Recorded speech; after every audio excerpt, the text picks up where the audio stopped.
Hey, what's up, you guys? I'm at Locals with my friend Chris, getting a profile of a deck. What deck? Ritual Beast. Alright, let's see. All right. Starting out, I'm gonna say one thing about this deck. I think it's horrible, but I think it has hella potential.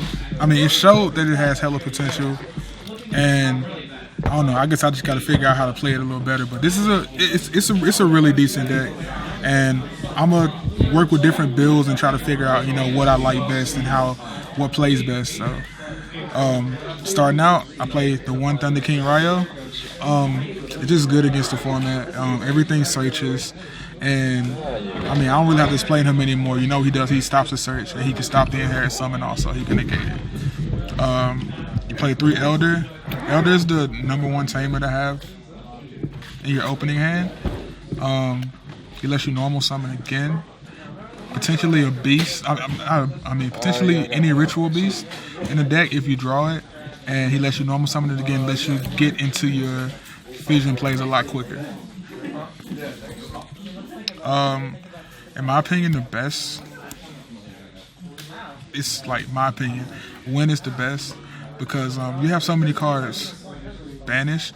Top decking this late game. If you're in a bad position, top decking this helps you, and it lets you special summon one and go into your other plays again, and then you can potentially set up and come back. Win is a really good card. Laura, you only play Laura at 1 because you have the other one, but special summons one from the grave. You're really not gonna have a lot in grave a lot of times, so having him at 1 is pretty good. And a lot of times you find yourself banishing it with Kanahawk just so you can have more names and make more plays. But Laura's pretty good. Plus it has 2,000 defense, so it's pretty tight. You play one of the, I can't pronounce his name right now. Somebody help me with that. Zephram Pelika. I think I did a good job. But it basically does the same thing as Laura. Special summon one from the graveyard, and a lot of times you'll find yourself banishing it because it's another name. But late game, these 2 cards could potentially be good. So I play one Zephram Pelika. And that's it for the Tamers, basically, and the Thunder King. And then I play 3 Kanahawk, kind of standard. You need to play 3 Kanahawk just because he runs the deck. Once per turn, you can banish 1 Ritual Beast monster from your deck, whether it be a Tamer or a beast. Basically just builds up names. So Kanahawk is the best ritual beast in the main deck. This card I'm not too sure about playing 3 of anymore, but tonight I played 3. I don't really like it at 3. But Apelio's really strong card though, because you can banish 1 and boost them by 500. Plus it just lets you get the ones you return to the graveyard back banished and use their effects all over again. So it's pretty tight. But I won't play him at 3 anymore. This is another really good one. Rampingu. Essentially you draw this with D Prison, you should be set because this Elder in D Prison is pretty much the same thing as Elder Kanahawk. And a lot of times he fills up your banished area and your graveyard and sets up other plays. So Rampingu, outside of Kanahawk, is probably second best. And he's actually pretty good. You play one of the Pedalfin, the Pink Dolphin. You don't need more than 1. He has a pretty good effect though.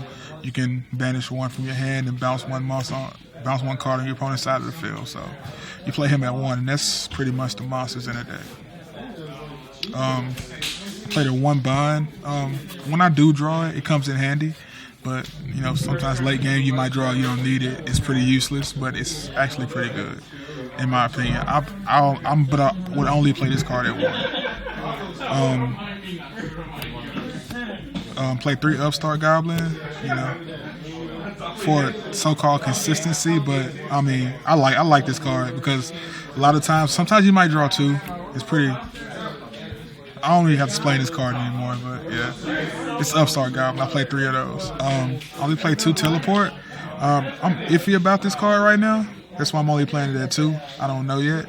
Once I figure out a build, I'll probably give you guys an update let you know when I'm playing then, but I'm playing 2 of Emergency Teleport. I mean, I don't really like it because it gets rid of your special summon, your extra special summon. But sometimes when you don't have it, this is pretty great to have.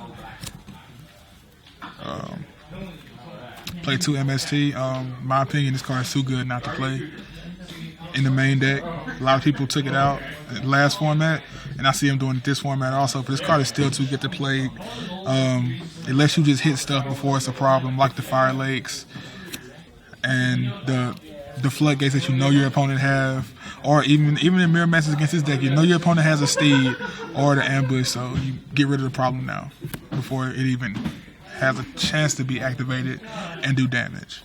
I played 2 Dark Holes. I would play Raigeki, but I couldn't find one tonight for some reason. But yeah, so Dark Hole, self-explanatory.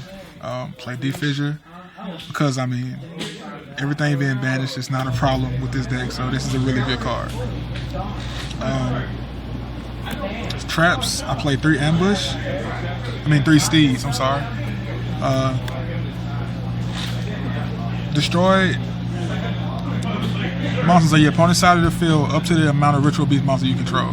This card does not target, which makes it that much more dumb, and it's searchable. And I don't know, it lets you, like, under Thunder King, you can banish this Wakana Hawk and add it to your hand during your second standby phase. So I mean, this is a really good card. This was the fact that it says it's an actual Ritual Beast card and it's searchable. So it's really great. Ambush, I only have 2 of those right now. I gotta find a 3rd one. It's a common card that I couldn't find an extra of, but I need an extra. Ambush lets you special summon one beast and 1 tamer from your banished area or your graveyard, and it's real good, especially when combo with Ritual Beast Steeds. And a lot of times you find yourself activating this on your opponent's end phase just so you can get that extra special summon in between your turn and his turn. So Ambush is a really great card. Like, in my opinion, 2 most broken cards on the deck, Steeds and Ambush.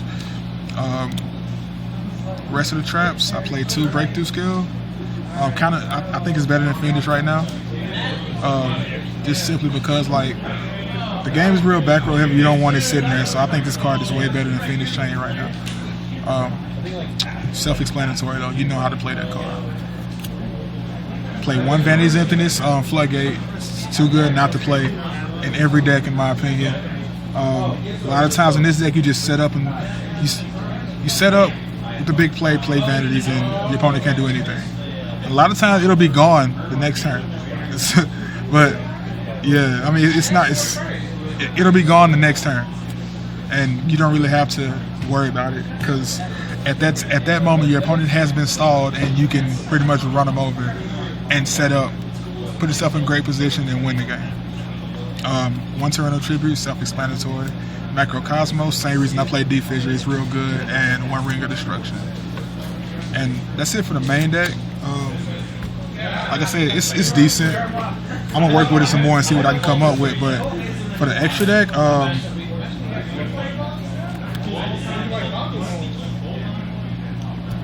I played 2 OT Pelopin.